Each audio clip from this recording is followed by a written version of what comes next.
Hello! So today I'm going to show you how to make these fun, large, oversized nail polish bottles. And this one I made out of using a popcorn and cheese ball container. So I'll show you this. It's very durable, it's very light, and it can be pretty. I am actually working on a parade, so I am making these large, oversized nail polish bottles for a parade float that we'll be using. And so I just thought it might be fun for everyone to learn how to make them. So the first thing that we need to do is we need to empty out all the cheese balls or popcorn or whatever it is that you chose to use container-wise and select the size that you want. After you get that all cleaned out, washed, you got to soak off the labels. I found it was very simple to soak off the labels. I just put them in hot water and soap. Then once I did that, I just actually scraped them, which took a little longer than I expected, but I had some glue gone, so I just put some glue gone on there, and in a matter of 2 minutes, it was gone, clean, chic, and very smooth. So that was my pre-prep. I did that a day ago. Because I'm making so many, I have been doing it on an assembly line. So I got everything ready all at once and started doing each step by step. So the first step that I did is I took off the lids, and for some of these I decided for using after the parade, I put slots in them so that you could use them for a piggy bank, so my daughter can give it to her friends. My daughter's the perfect age, they're into nail polish and everything. So what we're going to do to start with is we're going to take the lids, and you'll see that I'm using different size bottles, so I have different types of lids. And I started with a little bit of black paint, and it was pretty simple. I just put it in a little cup. I like to do it separate, so I use my little kids' toothbrush cups, and then I just slowly started to paint the lids. And I painted all of them in black, went all the way around, and then when they dried, I put a second coat on them. And some of them, like around where I did cuts for the piggy bank, I actually did it a couple of times. So you can see you just go ahead and you paint all the lids all the way around, all the sides, until it's completely covered in black. Or if you use a different type of nail polish, I'm mimicking OPI, but if you want to mimic something else, if you're doing Essie, you can use white, whatever nail polish it is that you're doing. So you want to go ahead and paint the entire lid of the bottle. So, and I just did that, and you can see there's still a little bit of green showing, so when this dries, I will put on a second coat. After I was done with that, I decided what type of handle I was going to use. And for these, I'm using the styrofoam, which I just bought the cone, and you can see I already started to paint this side. This did take me 2 coats, and literally I just slowly started painting up the cone and went all around on all sides of the cone and just kept painting and painting, dabbing a little all around, made sure I got the top and everything until I was completely done painting, and just kept going in circles. And like I said, once it completely dried, I needed to do a second coat. Once I was done, all the pieces look like this, and even now I can see a few little white spots that I'll dab on to improve, but you can see that the cone part is completely done. Now for this one, because I'm using a smaller bottle, I didn't have to cut the cones or anything. I also found different shapes, so I went with different shapes for different types of nail polishes. This one has a square bottom, the other ones are the cones. So I have those done. Then from there, I had removed my labels from my bottle, and I went through and I washed them all. I made sure there were no little bumps or anything in them. And then I decided what color paints I was going to use.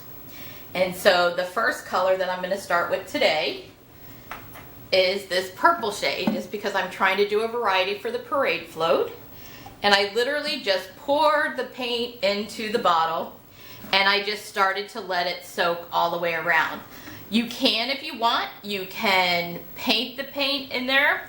You can use it around with a brush. I just found it was leaving marks that I didn't like.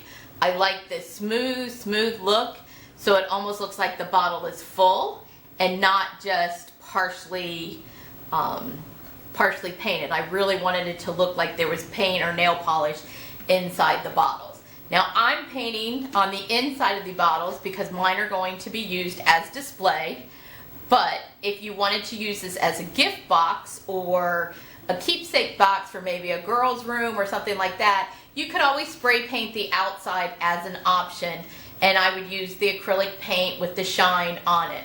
So as you can see, the paint is slowly moving its way around the bottom of the container, and it will completely go all the way around. It does take some time. I want to say it takes about 25 minutes per bottle to go ahead and keep moving the paint around, and slowly but surely it will scoot all the way around. And you can, when it's completely poured as much as you think it's going to move, you can add in more to the bottle. And sometimes you can tap on it, like you see this little circle here. I can see there's paint in there. I just needed to fill that empty circle, so I'm shaking it a little, banging it, and now you can see it filled the hole. And you can just keep moving it around, and slowly it will start working its way down. Once it gets down a portion, then I'll pour some more in, but I like to keep it smooth, and I like to try to keep it nice and even on moving its way down. And I'll just keep adding more paint as I go along.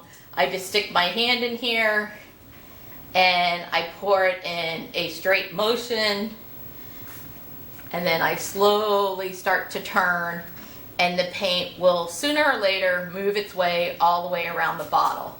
And you can see it takes a little bit of time, but I think it looks much better making it look like the bottle is completely full and not like I've used a paintbrush to smudge it in there. So be patient, watch a TV show while you're watching this.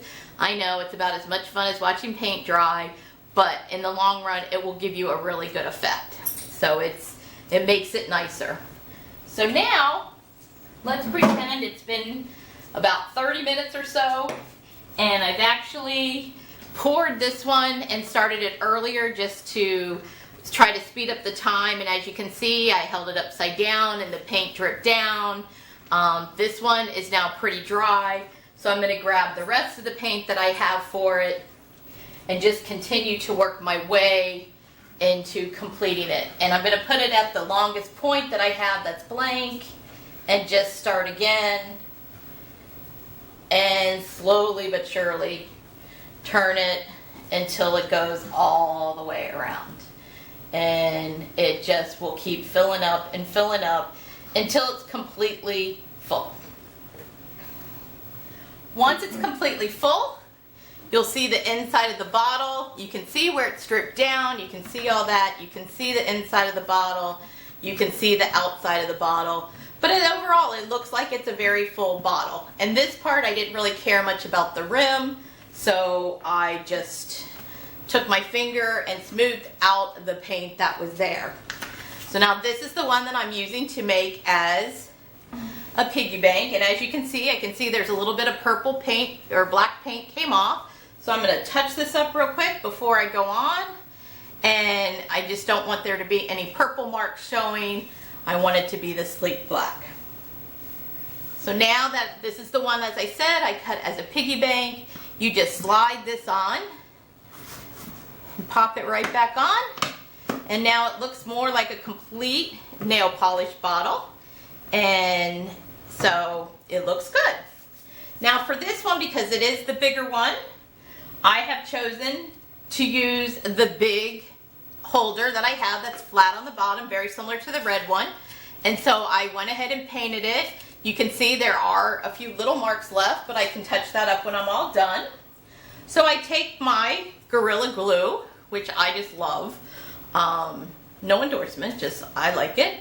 And I put an ample amount on the bottom of my foam, and I like to use a lot because I don't want the kids to play with this, or in this case, I would hate for the car to bounce and the bottle to jiggle in the parade and it not work. Now for this one, I did misjudge my slot for my coin, so I'm going to go ahead and recut that afterwards. But for right now, I'm just gluing down the top of the container, and I'm just going to hold it there for a brief second. and it will be glued and ready to go. And Gorilla Glue is kind of non-forgiving. So once you do put it down, you're kind of committed. So try to make that move, make any adjustments that you have before you start.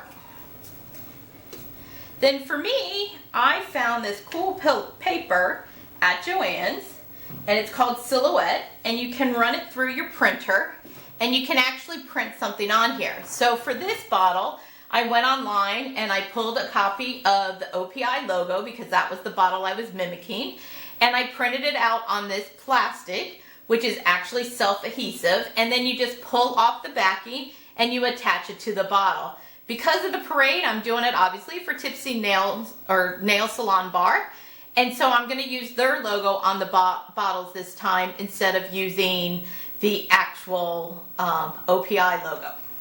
So with this, you just pick, you decide what is your favorite part. Oop, I got some black paint on the back of this when I was touching with my fingers. No worries, that will come right off. I have cleaner. As you can see, I've done some other colors here. This is a Christmas parade, so I went ahead and did the dark green so that we would have both the Christmas green and the Christmas red. So now you just peel off the backing of this paper, which this will test your patience. I even have nails and it's testing mine. So maybe I should have started this before I started videoing, but that's okay. So there you go. See, it just pulls off and it's pretty much a sticker. Secret, I didn't glue this one yet because I knew I wanted to turn it on its side to show you. And so now I'm just finding the spot that I like. I think this is a good spot here. And again, once I'm all done touching all of these and playing with them, I will re-clean them all. And so now you just put this on, you slide it over, you take your finger, you get all the little air marks out, and this you can do for about 10 minutes, and finally all the air marks will be gone. So you can see that. And then for this one, I just need to glue the top on and we're ready to go. And these are my large size nail bottles. So if you like these, if you want to do some things for nail polish, this is just a fun, easy idea. I got this container was full of cheese balls, which now I have because I have so many. I have about 20-gallon bags of cheese balls that I just emptied out and washed. These little containers I got in the floral department at Michael's. They had all different sizes and shapes, so you can pick depending on whatever nail polish bottle you like. The labels were super simple. I ran this through my regular laser printer, nothing fancy, nothing needed. I didn't have to go to a print shop or anything. I just ran it through the regular thing, cut it up, and there we go. So we are going to be using a convertible. We actually also have people walking around in costumes that are OPI. But I hope you like this nail polish bottle. I hope you like the different ones. You can use any color paint you want, any color size. You can see, as you can see with this one that we had started earlier, this one is smaller. You can see now where the paint's merging together. So it is going to be a smaller size one with the smaller lid. So thank you for checking me out, and I hope you like it. If you have any questions or comments, please let us know. Thank you.